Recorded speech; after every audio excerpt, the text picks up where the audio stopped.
Right now. Hello, everyone. I know I already introduced myself, but I'm going to do that again. My name is Louisa, and I use she, her pronouns, and I am the Youth Legislative Officer for the Olympia High School Climate Action Club.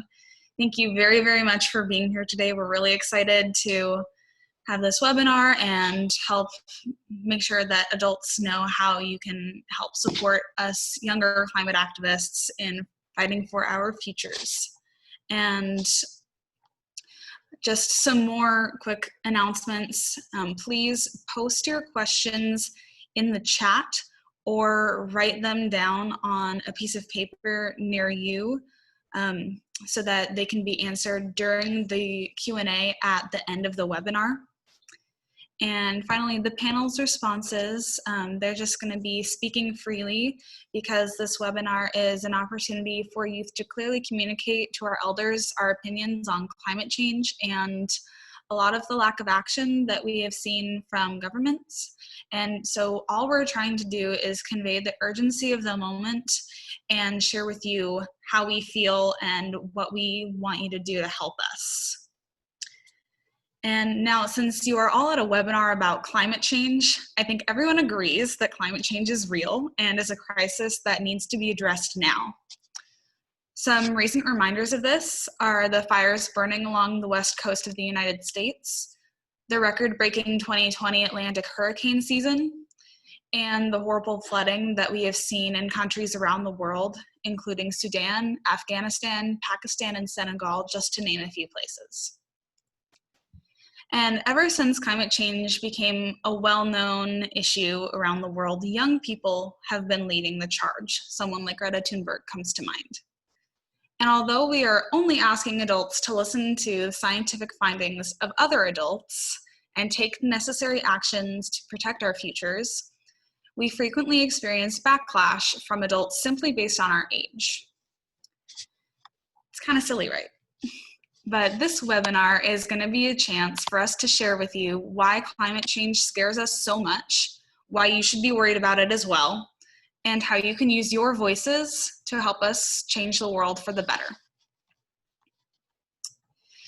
Now, as you can all imagine, changing the world is a challenging task, but our panelists are more than equal to this task, and they're going to introduce themselves to you now. My name is Kaylee Shen. I use she, her pronouns. I am a senior at Olympia High School, and I am the president of the Olympia High School Climate Action Club. I'm here today to hopefully make the student activist perspective more clear to adults, and also because climate change is no longer affecting future generations. As Louisa said, it's affecting us now, and who knows if we'll even have future generations. Cynicism aside, I'm super excited to be here talking to you guys. Hello, my name is Bahar Bizajamehri. I use she, her pronouns. I'm 17 and I'm the vice president of the Olympia High School Climate Action Club.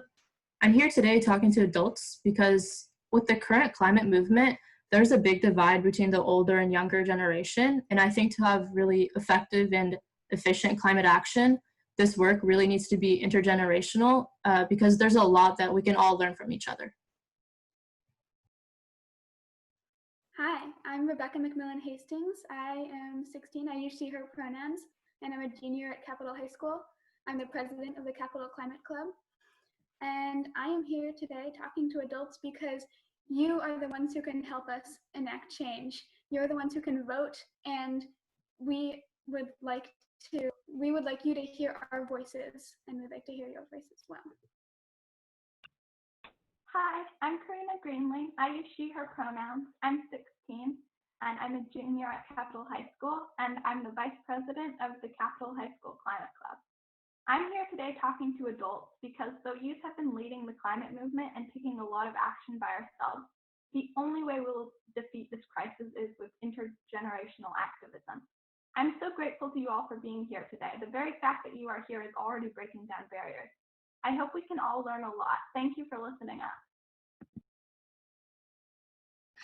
Awesome. Thank you so much, panelists, as well, for being here and being brave enough to share your views with adults, because as younger people, that can kind of be a daunting task.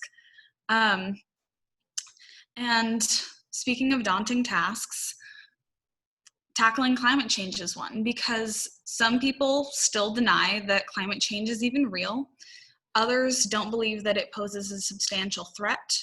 And still more people simply don't believe that we can pass the kinds of legislation that we really need to tackle climate change. But then there are also people like us who are ready and raring to go. So panelists, in light of this, what do you think are some barriers to the work that you want to do? Kaylee and Rebecca, if you can respond to this, that would be great. So we as youth have power in our own ways, but often in the real world it takes more than our youth emotional appeal, I guess, to get things done. And the only way we can truly accomplish tangible actions is with your help and collaboration. So in my personal experience, adults can support youth voices through funding, connections, and advice. I'm not going to go into super specifics, but if you're interested in supporting your local youth activists, a good place to start would be like contacting local science teachers or involved admin like our principal, Mr. Grant, or whoever the advisors are for a school's climate club. And usually this is the best way to get to a student because that way an advisor can help out with the process and it's easier to build trust that way. And for funding, usually we will reach out if we're in need, but also just making yourselves known to students as a potential resource, once again by contacting someone like the club advisor would be the best way to do so. And I think the important thing to take away is that we as students really value your opinions and wisdom, and I think it's a matter of getting connected that is more difficult, and I would say that going through the school system and finding dedicated staff who are willing to do the connecting would be the best way to go. And that way the students can also trust you more as a legitimate person who wants to support youth activism.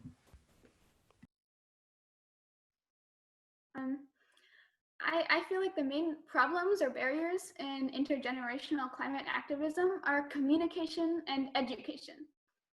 I didn't really see climate change as a thing I could change until sophomore year of high school when I saw actual youth changing the world. Adults are a really big and necessary part of education, whether they're teachers, parents, or volunteers. So you as educators have the power to give us power by letting us know that we can use it.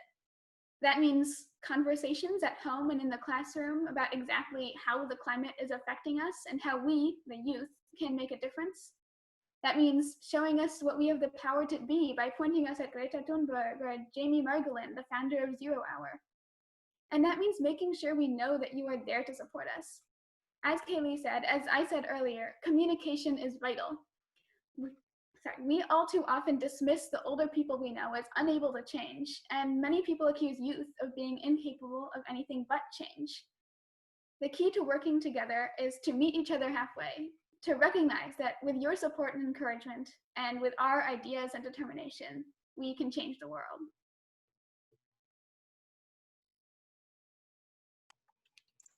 Thank you guys so much for your responses. And now, since this webinar is all about listening to youth voices and learning about how you as adults can use your power and especially your ability to vote to help us, we're going to hear from Karina and Bahar about how adults can support youth voices and youth activism.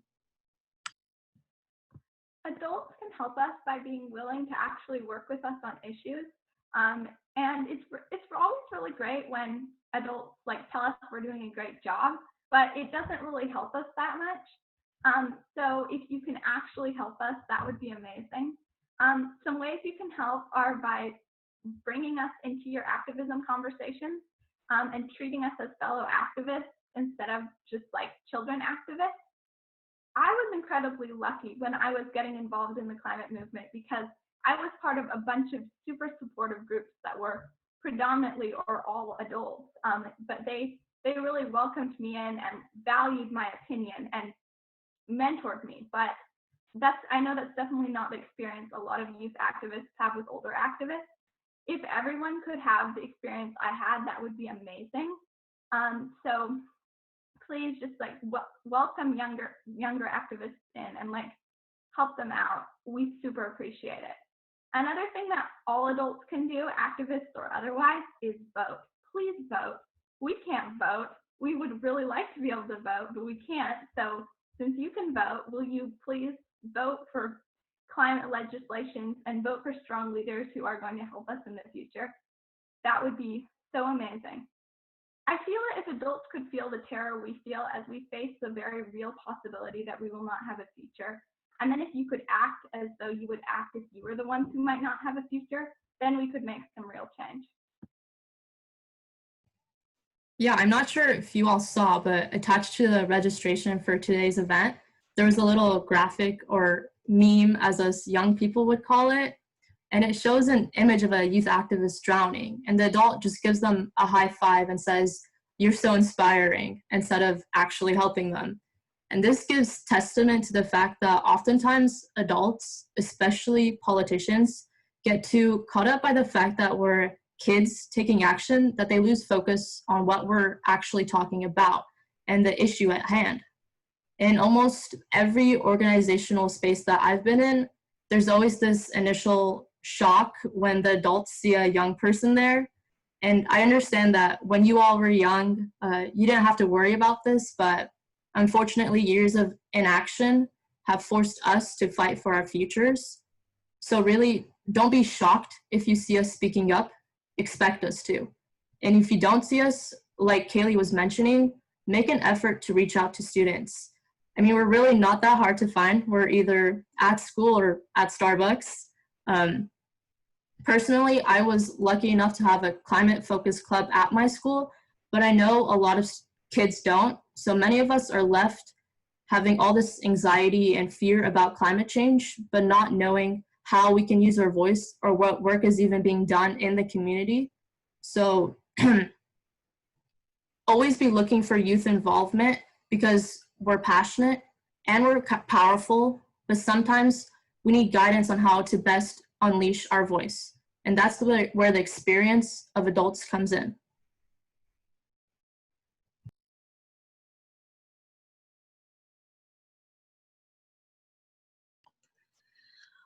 All right, well, now you have some ideas. Maybe you can jot down on a piece of paper somewhere some ideas of what you can do when this webinar is over, of how you can help us take action.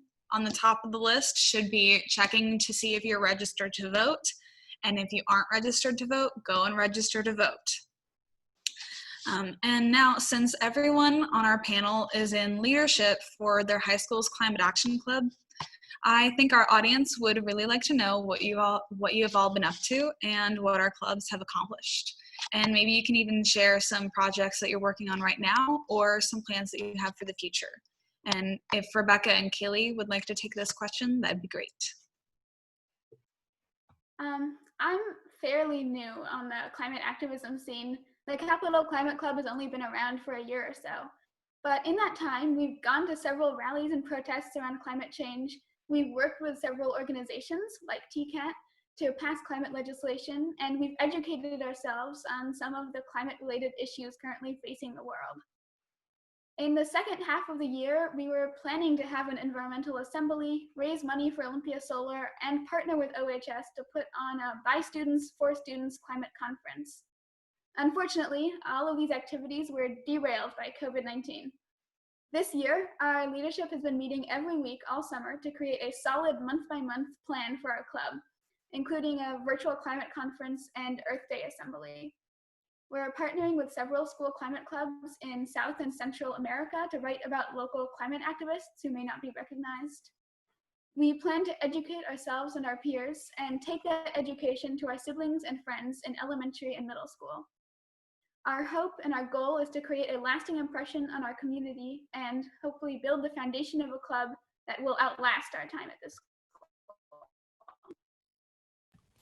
For the Olympia High School Climate Action Club, we've passed the Climate Inheritance Resolution in the summer of 2019, and that set a goal of net zero carbon emissions by 2040 with the city of Olympia, and we presented, spoke, and rallied at the city council for that to pass.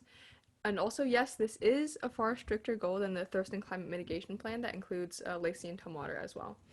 We also worked with the Olympia School District in getting electric school buses, which was a project that Bahar, our vice president, led. And unfortunately, because of COVID, many of our projects were postponed, and those projects included a youth climate conference, as Rebecca said, another environmental assembly, which our public relations officer, Sierra, was leading, a single-use plastics ban that Louisa was leading with Councilmember Parchley, and a Don't Idle campaign, which Helen, our secretary, and I were working on, but we will get the Don't Idle signs mounted in the OHS parking lot, so you can go check them out in a few weeks. And this year, because of distance learning, we're going to be doing a lot more climate education and just climate discussions in general, and also a ton of letter writing to representatives.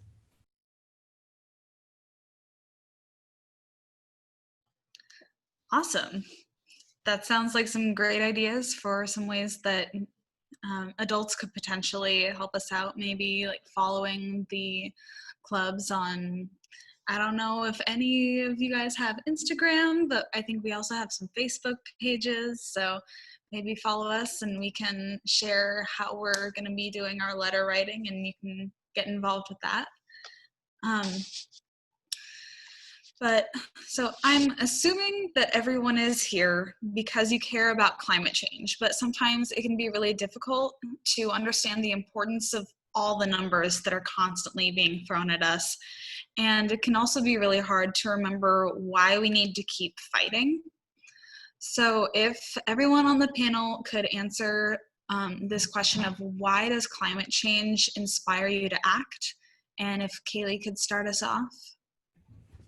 Awesome. So yeah, I'd say that climate inaction inspires me to act more than climate change itself.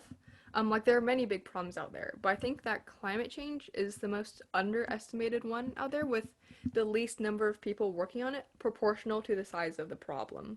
And I think that's frustrating, especially because climate change affects like every single human on the planet, and it's probably one of the most universal issues out there as well. Yeah, that's a good question because unfortunately, as a society, we're drowning in injustices. And if one quote were to represent my life, it would probably be James Baldwin's quote. He said, "To be relatively conscious is to be in a state of rage almost all the time." And when I first kind of learned about the magnitude of hate and violence we inflict on others and the environment, I was filled with so much anger, it was paralyzing. But I think why climate change really inspired me to act is because unlike other social issues, we already have all the answers. Scientists far smarter than me have told us exactly what needs to be done. There's already the Drawdown Project that ranked the top 100 solutions to climate change. So it's just a matter of doing it. And I like to say that I'm an activist out of necessity, not desire.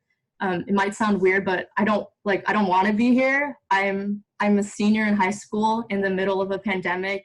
I have so many other things to worry about, but I am here because I have to be, because it's my future at stake. It's my generation on the line, and I couldn't live with myself if I didn't do everything I possibly could to make sure that I and all of humanity really has a future.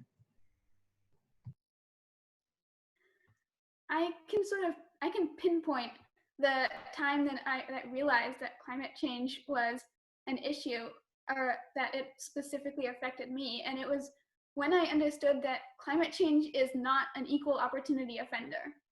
It was when I realized that the millions of people fleeing floods and droughts have a tiny fraction of the power they need to change things.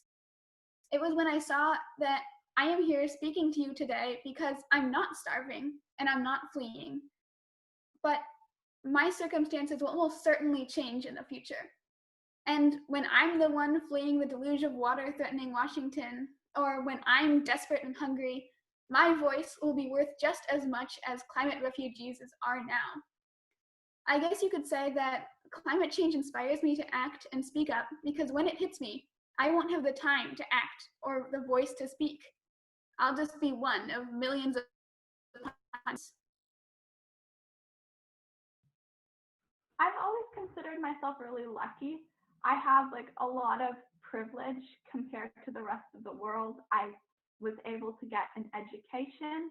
I have a house. I've never had to worry about having enough food. So because of this privilege and this opportunity, I've always felt like I need to do what I can to make the world better because I have the power to do that. And I have a responsibility as someone who can change things to change things. And I'm fighting for the planet specifically because the climate crisis will affect everyone and make pretty much every other problem worse. And I feel like right now it is extremely important that we act. So one common thread in all of our panelists' responses was how climate change is actually going to make all the existing problems that we have now worse. And this is one thing that a lot of people have brought up to me when I've been talking with them about why we need to address climate change right now. Because some people ask, like, can we even address climate change right now because we have all of these other problems in the world: racial injustice, gender inequality, the growing gap between the rich and the poor, as well as the current pandemic that we are all living in right now, just to name a few. And while these are legitimate concerns, because we do have a lot of issues going on in the world, what a lot of people probably don't realize is that some of the best ways to combat climate change are to solve other societal issues. For example, educating girls and increasing access to reproductive health care is one of the most effective ways to combat climate change, according to the New York Times bestselling book Drawdown, which I believe Bahar mentioned. And so with this knowledge that bringing in other issues so that we can look at the solutions to all of those other issues and include those as solutions to climate change, what do you all think activism will look like in the future? And how important is intersectionality to climate activism? And why are so many of these climate action movements being led by young women? Well, I would say that, at least today, activism is far more inclusive and intersectional than before, as Lewis has said, which acknowledges the true complexities of the problems that we have today. For instance, Climate Action Club is having an environmental racism training taught by Samara from TCAT, and we are doing our best to learn about the multifaceted aspects of climate change so we can have a more targeted approach for future projects that we may have. And I think that these movements are often being led by young women because I think that coupled with movements like Me Too and the empowerment of young women today to speak up, it's very encouraging for me at least to use my voice and be heard. I think that empowerment is more powerful and sparks more change than if you are already in a position of power or if you are already more privileged, if that makes sense. Yeah, it's hard to say because I'm not inside of a boy's brain, nor would I want to be. But I don't think we can ignore the effects of toxic masculinity and boy participation in climate change, because climate change, it's a scary and emotional topic, and unfortunately society has trained guys to repress real emotions. So from my experience, they tend to shy away from talking about the severity of climate change, and they make a joke out of it. Whereas women, we mature faster, and historically we've always had to fight for our rights. So I think this activist mentality has kind of been ingrained in our DNA over the generations, while men, specifically white men, are born with privilege and they've never had to fight for their rights. So they're not really used to leading social change. I do know that men are willing to come and do the work and help with planning and all that, but from what I've seen, even the guys in our club, they usually separate themselves from the more in front of the camera public aspect of activism. And I'm not saying that I want guys to take over. It fills me with pride to see that us young women have stepped up, but men are half the population in the world, and they often hold most of the political power. So I think we need all genders, races, creeds to be leading the climate movement to show that this is an issue that's going to affect all of humanity. The diversity in thought and opinion I see in any climate justice group is really wonderful. But as Bahar said, a theme that we've noticed is that there's a distinct lack of variation in gender. This is a really delicate and intricate subject to talk about because there are so many complexities in identifying an answer as to why this occurs. I think one important aspect is that so far as I've noticed, youth climate activism wasn't widely acknowledged or known for hasn't been very widely acknowledged for very long. Greta Dunberg made a huge splash when she hit international news, which famed the embers of the movement and created a figurehead, if you will, what it is like to be a climate activist. Naturally, young women identified more with her and so were more likely to follow her lead. Of course, I can say with reasonable certainty that there are cultural issues and differences that played strong roles in setting up the conditions that led to a predominance of women in climate movements. But these issues and differences are so subtle and so tied up with other things that it's nearly impossible to unravel them. Moving forward, it's really important for those of us involved in the movement to be aware of these discrepancies and work to resolve them. I think one simple way to do that is to reach out to people who we might not know as well and really communicate outside of our comfort zones, because it's true that we end up kind of grouping ourselves into people who are like us, and we can't do that if we're going to solve climate change. We need to reach out to people who are not like us to get more diversity of opinion and diversity. I think that young women have historically needed to fight for their rights quite a bit more than men. And as is always the case, the people who have less power have needed to be change makers if they want their voices to be heard, because people in power in general are not the people who are looking to change things. So I think that's part of why young women have been leading the climate movement. And some things that I think we can do is definitely, as Rebecca said, just like getting more people involved, like talking about it with other people. And also, I think it's especially really important that we like try to get like when we're like helping to recruit like new young activists, like maybe we just try to get more diverse groups of young activists, and like if we can get some boys to come out and protest, that would be great. I know our brothers have come to several of our protests, and you know, maybe their friends will see them doing that and be like, oh my gosh, that's so cool, we should do that. So yeah, I think it's going to be a process, but I hope that at some point we can get everyone to care more and do more about the climate. And Karina, in her response, also brought up a really important point, which is where, like, you're less likely to do something if you can't see other people that look like you doing it as well. And because there are not as many, like, well-known male climate activists, that could also be part of why a lot of boys are not as involved as men are. So for all you men in the audience, maybe you can get a little bit more involved, and you can be some great role models for some other male climate activists. And in this last question, I brought up the idea of intersectionality. And in this question, we're going to be bringing up another term, climate justice. Climate justice really requires that climate activists and the solutions to climate change acknowledge that climate change has different social, economic, public health, and other adverse impacts on underprivileged and marginalized populations. So what is climate justice for you? Could Karina and Bahar respond to this question?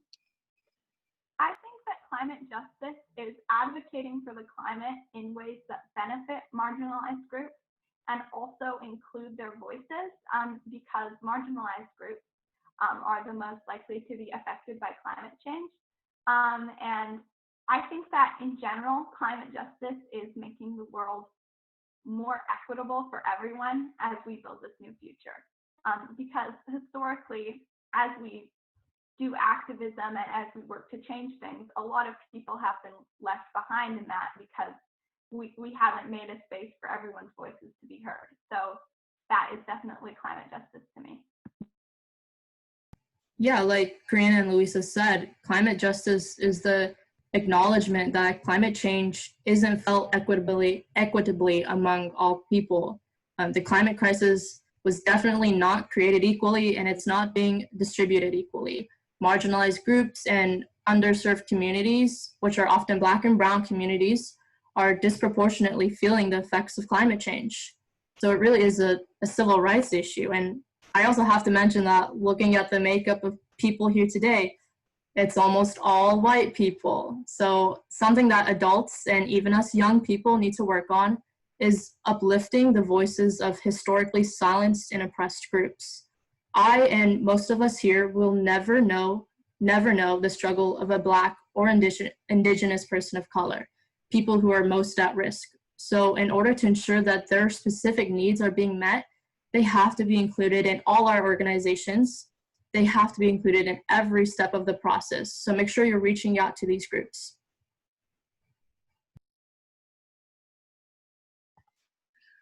Alrighty, now let's imagine that it is 2040, 20 years in the future, and let's say that politicians still have not done enough to address climate change. What do you guys think your lives are going to be like?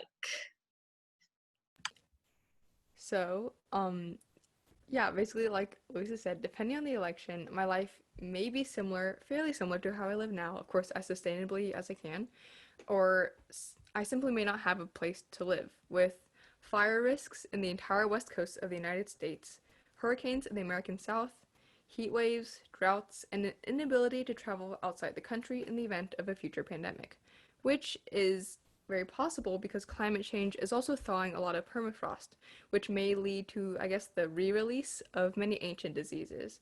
There's a great Vox video explaining this phenomenon. Vox as in V-O-X, not Fox. Basically, looking at the science and seeing the fires that we have already been experiencing, we're kind of looking at a dystopian society if this election doesn't go as planned. Oh gosh, the future. I think if I'm being honest, I have no idea what my life will be like in 20 years. Like a lot of young people, I have climate anxiety. Right now, I'm applying to college and I'm trying to plan out my life, but I often find myself thinking, what's the point of planning for a future that doesn't exist? A future dominated by climate disasters. It's hard to plan long term when the world is literally burning around us. It's easy to feel powerless and overwhelmed. So instead, I try to focus on the present. It's a struggle every day, but I have to remind myself that we still have some time to cushion the impact of climate change, because in 20 years, if we don't act now, I'm afraid we're all just going to be fighting to survive. So I try and take it day by day, and I do the best I can now.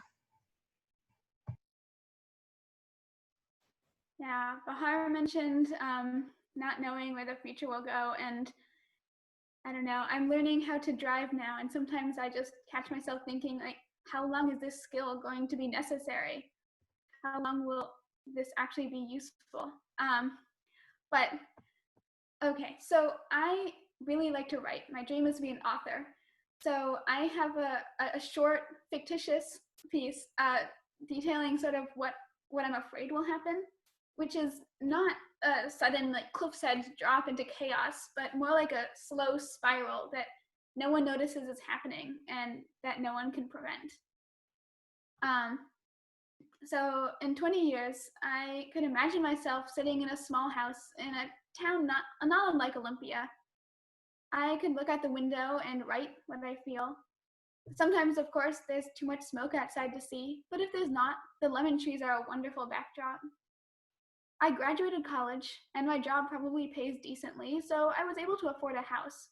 But every day, as I walk or bike or drive, although gas prices will make that a rare occurrence, to the library, I'll pass those who were born into different circumstances or whose circumstances have somehow changed.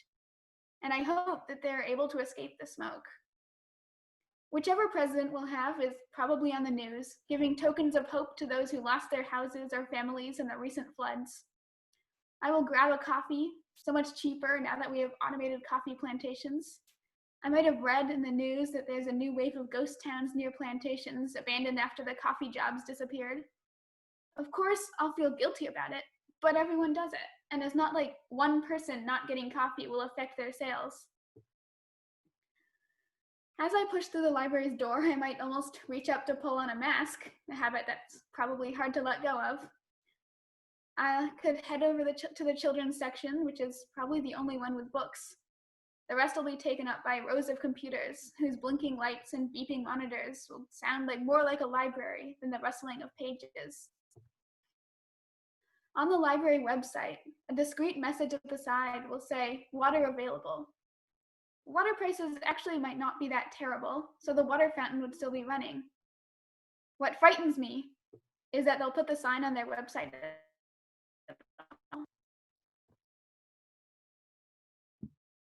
In 20 years, I expect that I'm going to be a doctor traveling around the world to help people. Likely though, I'm going to be basically trying to help people who have been impacted by all of the natural disasters that used to be like newsworthy and are now such frequent occurrences. Probably there will be so many more floods and so many more fires and so many more tsunamis and hurricanes. And I'm afraid that I'm not going to feel like I'm saving people. Maybe I'm helping them, maybe I'm saving them temporarily, but pretty soon we probably all die. And I'm just worried that in 20 years from now, I'm really only going to be delaying the inevitable.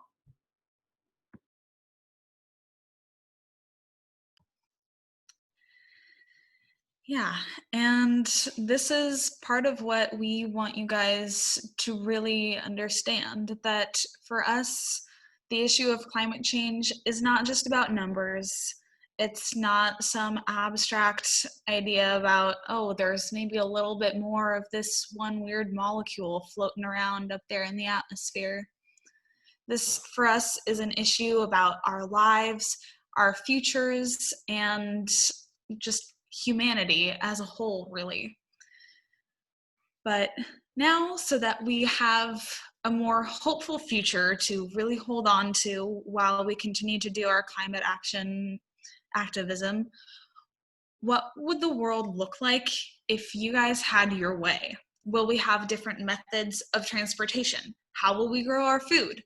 What sources of energy are we going to use? How will the economy change? And what can we learn from our lifestyles that have changed during the pandemic that could actually help us? If the world looked my way, coming out of the pandemic, I'd say we would finally address the issue of food waste. We waste around 1/3 of all food produced globally, and yet 1 in 8 Americans still have food insecurity.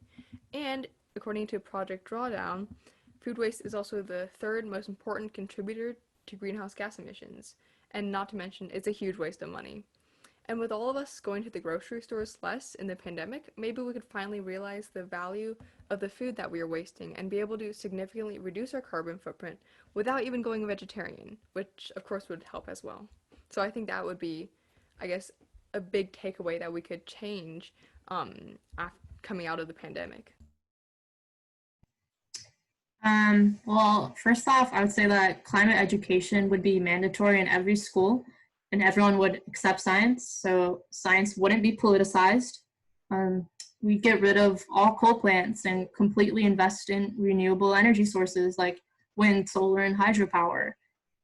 We would phase out all gas-powered cars and go completely electric, which California is going to do, so we're halfway there. In terms of lifestyle, there would be far less meat consumption. I'm not saying that everyone needs to go vegetarian, but I think people can manage to do 1 or 2 days of no meat. Plus, it's just good for your health. But overall, yeah, we would just do what the scientists are telling us to do. And also, I would like a female president. I have a pretty simple and a slightly cheating answer to this, which is we would listen to scientists. I am completely serious. When there's a problem, we want someone who knows what happened and how to deal with it, to guide us through it. Education would be prioritized over military strength because we need people who know what's going on more than we need smoking craters. Second, we would actually do what the scientists say to do. Greta Dunberg once said, "I don't want you to listen to me, I want you to listen to scientists." So take a step back and look at the situation. I'm 16 years old. What do I know about how a planet should be saved? Reach out to people who have spent their lives learning about this issue. Make your own decisions, and above all, be informed. If the world could look like how I think it should look, I would definitely say that there would be healthcare and education for everyone, and education about the climate and climate crisis in every single school. I would also say that we should definitely have every society should consider their people and the planet over profit and special interests. And I wish that there was clean energy and no more burning of fossil fuels, and also public transportation and biking.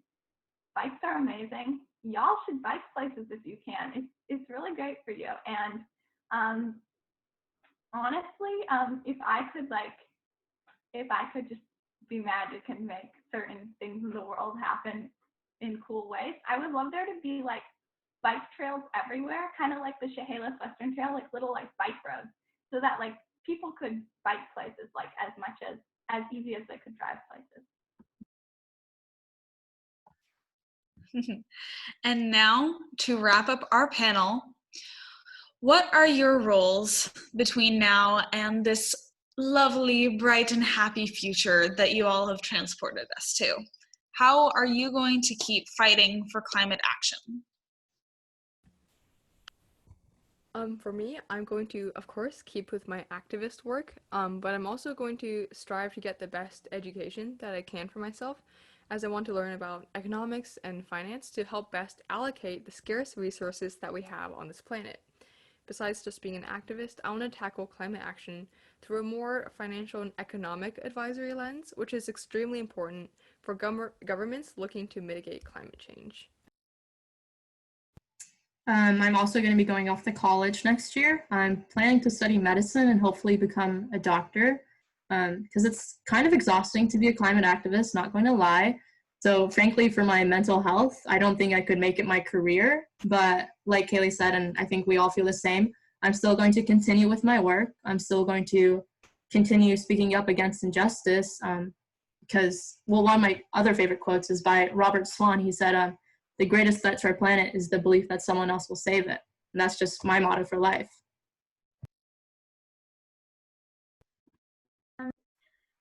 In the near future, I plan to continue climate activism.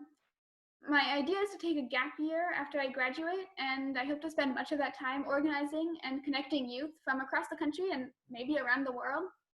Long term, I have a slightly more behind-the-scenes approach. My passion has always been literature, and books are a really powerful way to connect what the future might be with what the present is. I hope to paint pictures of what the world will look like and inspire others to take action. Apart from that, long term, I won't be a youth activist anymore. I'll be an adult activist, and I want to help inspire youth activists and then encourage them to achieve what they're hoping to achieve.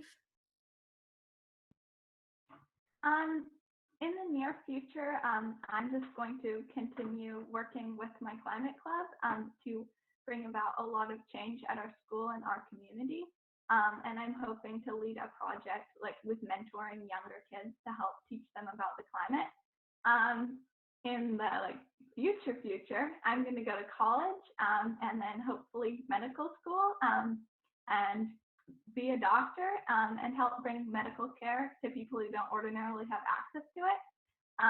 I hope to continue fighting for climate justice and all kinds of justice. Yeah.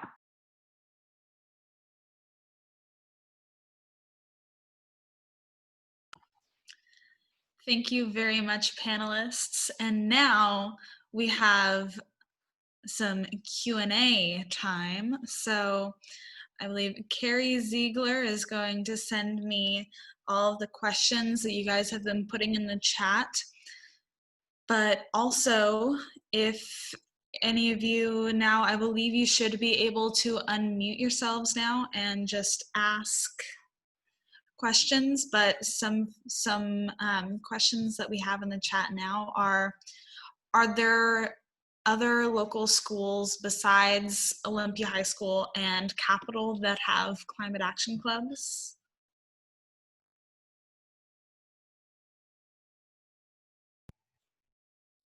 I could just answer this one, I guess. There are, I believe, Timberline has a fairly new climate club. However, our contact to Timberline, she went off to college, so we're trying to regain our connection to that school. River Ridge is also in the process of starting a new club, a climate club, I believe. And as for the other schools in our region, I'm not sure. I think Black Hills also has one, Black Hills High School. Yeah, I don't think Avanti High School has one, although I could be wrong. So if any of y'all know anyone at Avanti, please get them to start a climate club. That would be amazing.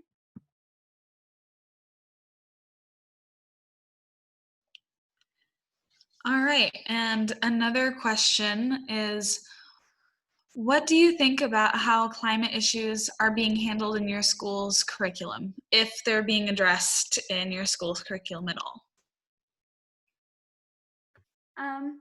So I believe there's a environmental class at our school, the IB Environmental Sciences. I'm not sure how, I have not attended that class, so I'm not sure how they've been approaching the issue. I do know that even in the regular science classes, there have been connections with climate change that have been brought in while we're learning about different things. I definitely think we could do more, and I think one of the things that Capital Climate Club is planning to do this year is reach out to science teachers and talk about maybe we'd be able to do some education in the classroom and sort of educate in science classrooms about climate change and connect it to the curriculums. I would say that for Olympia High School, there's definitely a lack of climate education. We do have an environmental science class, but that's like optional for whoever wants to take it. And so there's no like mandatory climate education ingrained into like our science classes. As a club, we're planning to host like an environmental assembly to try and educate people, but it's definitely more of a youth-led like initiative, and there's no like curriculum about climate change. Yes, and also at Olympia High School, there's another class called Earth and Space Science, and at the very end of that class's curriculum, there is a lot of focus on climate change and human impacts on the systems of the Earth, but that is also an optional science class. And then another question from the chat is, can you say more about how it help you and other young people with your activism?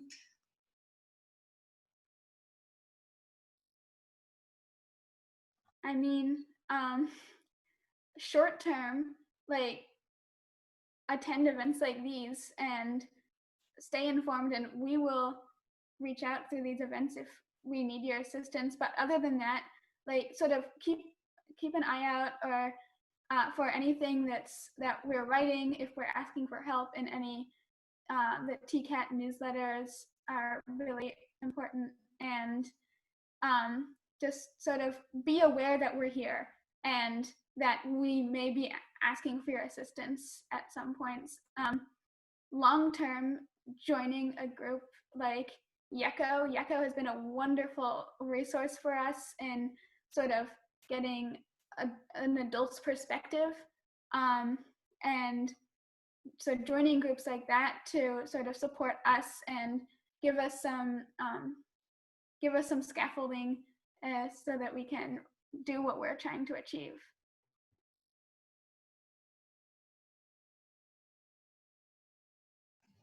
And I guess I would add that just to like always be looking for youth involvement, because I was lucky enough to have known Kaylee and we had a climate club at our school, but a lot of kids don't, like I said. So just like reach out to science teachers, I would say is like the best way to get in contact with students. And yeah, just always look for youth involvement. And we can really use like support because you adults have like a lot of experience. You've been doing this for years, many of you. And like as like young people, we're like, we care a lot and we're very passionate, but sometimes it's hard for us to know like what's the best avenue for us to direct our activism. And so we have a lot to learn from your guys' experience. And again, I know that a lot of us have been saying this throughout the webinar, but one really important thing that all of you adults can do that we cannot is vote. So vote in this election, not just in the presidential election. Vote for our senators, representatives, and make sure to like stay involved and up to date on not only federal level legislation that will impact how our country takes climate action, but also look at what bills are going through the state legislature, because that's also pretty effective too.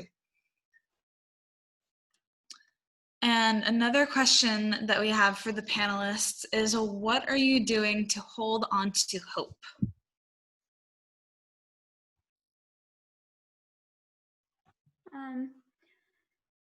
That's a really tricky one to sort of put into words. I think this sort of work helps a lot, like making a difference and working towards our goals. I tend to, sometimes it just, I really enjoy reading, and I read a lot of like dystopia and, oh my gosh, the world is awful and terrible and we're all dying. And sometimes I just need to shut that down and read a fluff piece about how everything is wonderful, and like there's a bunch of people who know what they're doing and everything works out in the end. And I do that once, maybe once every month. I like to just read something like that and sort of clear my mind and be like, okay, the world is not all death and destruction. I'm gonna be fine. Yeah, I've been definitely having a little bit of a harder time with that lately. Yeah, I'm trying to just enjoy the things that are here, like just like all this rain recently, like after being stuck inside and with the smoke, all this rain has been so wonderful. I have gone for like runs in the rain and just like listening to it and looking outside and seeing that like the sky is clear and there isn't smoke. And that's been really amazing. So just like small things like that, and like interacting with little kids who don't know about bad stuff and are just so happy all the time. And also sometimes when I'm like really freaking out, sometimes I just like write stuff about like how much I'm freaking out. And then the next day when I'm like not tired and panicking, I can look at it and be like, okay, that's a little bit, yeah, it's bad, but it's not that bad. And I can kind of like laugh at myself and like put things more into perspective. So yeah, and also this today, like just like seeing all you guys here, you are here listening to us, and that is really amazing, and that's helping me feel really hopeful. I would have to echo that. Like, being with other climate activists is my source, like the ultimate source of inspiration. Cause like when you're at home alone and you're like looking at the news and you're like the only one in your room and you're like, all right, this is it. And then like you come to even like online Zoom sessions where you talk with other climate activists, it gives me more hope that like we're in this together. Like I'm not the only human who's gonna suffer from climate change. Yeah, every single human is gonna be in this together. Yeah, basically what everyone else has said. And also, like, I think when you think about climate change, like on a global scale, it's very like frightening. So I try to like focus on like community based and like what do I have control over and like what can I do like directly. That like helps me like try to like compartmentalize and like not get too overwhelmed.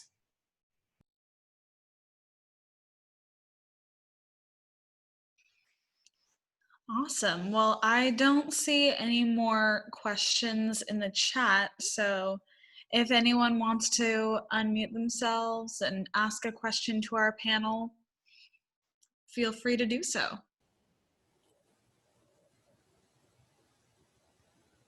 All right. Oh, go ahead. Is it me? Yes. Okay. I was just asking a question. It seems that your generation has really grown up with continual war, not only coming out of Iraq, but then Afghanistan, and the acceptance of military undertakings. So how do you feel about war and its costs? I think it's insane the amount of money we spend on violence and our military, and that it would be much more useful if we like split like the amount of like the budget for our military to like more useful projects. So I mean, I'm like anti-war, I guess is what I would say, and yeah, I'm definitely like conscious of the fact that we like focus too much attention on violence. Yeah. This year, especially in school, I haven't really had much experience just with like learning about wars or anything.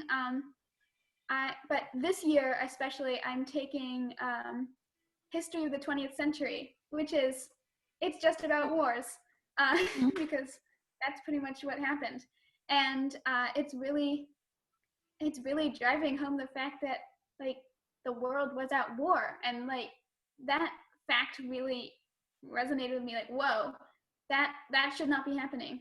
So yeah, I would say that we should definitely move funding from war and weapons to primarily education, I mentioned earlier, but also just making like rebuilding our communities and stuff like that.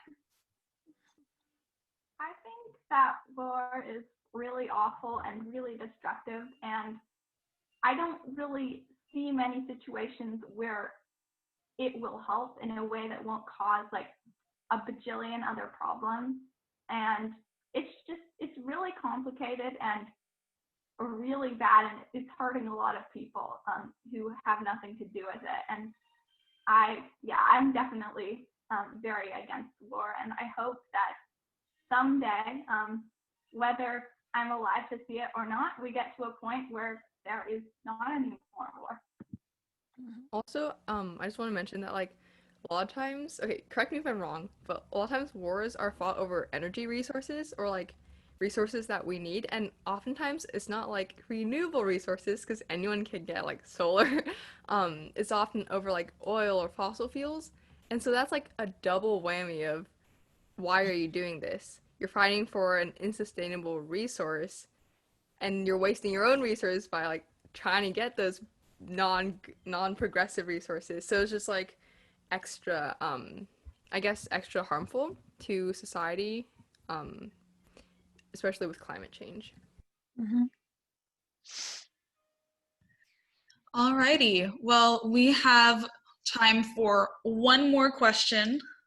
So if anyone wants to speak up, unmute yourselves. I'd like to. So this is Robin, and I am a health and longevity coach, and have been in to sustainable practices through green building and stuff. And I have been I've been playing with this idea of how to create fun educational things around things like rain gardens and regenerative agriculture that could educate people how we can do the right thing for both ourselves and our planet.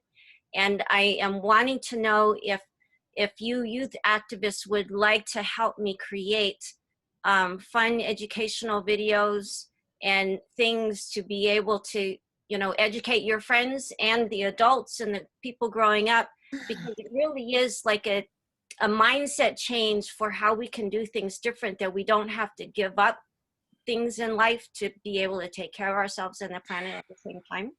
And so I want to make sure that maybe you guys can work with Carrie so that we can get a list of the science teachers and advisors so that we can work with you guys more. I would love that. Or gals, women. Thank you.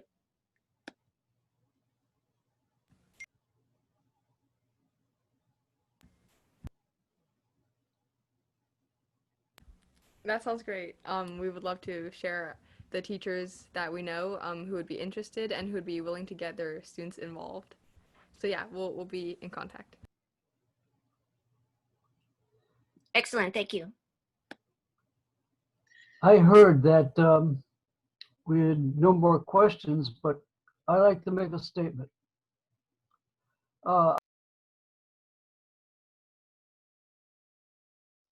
You're muted. You're muted.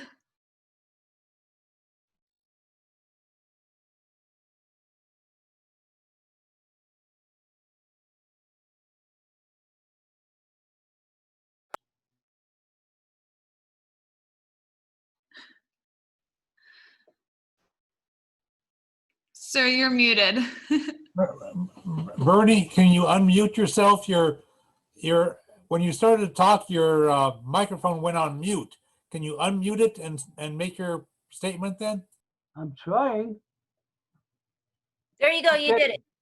Sorry, I don't know how that happened. Anyway, I've been working on peace and justice since the 60s. I went to prison in the 60s against the Vietnam War and for working against racism. And I've been working on these type of things, and now I'm working on nuclear weapons for the last 74. Anyway, my suggestion or idea is we connect community by community along the whole West Coast by bringing together diversity and walk from one end of the city to, or town or burg or wherever we're at to the other to make a statement, no matter who wins the presidential election. Because we need to work together now and not just one time, one event for the next indefinite period of time until we, whatever. So my suggestion is to do that. And we could start right here in Olympia. In my ideal, I'd have an organizer to bring all the communities that are experiencing what's going on with the fires, because I think that is nature speaking to us. And if we don't respond, nature will keep speaking to us. So, you know, we're talking about what's going on in schools and what's out there, but what's going on. I think the panel did an excellent job of sharing feelings, ideas, et cetera, et cetera. But bring together the Blacks, the Africans, pardon me, the African Americans, the Blacks, the Native Americans leading the way, along with Asians, et cetera, and climate activists and nuclear weapons activists, et cetera, and make a statement and celebrate together with song. When the native tribes went out and did things, they came back and had a fire, a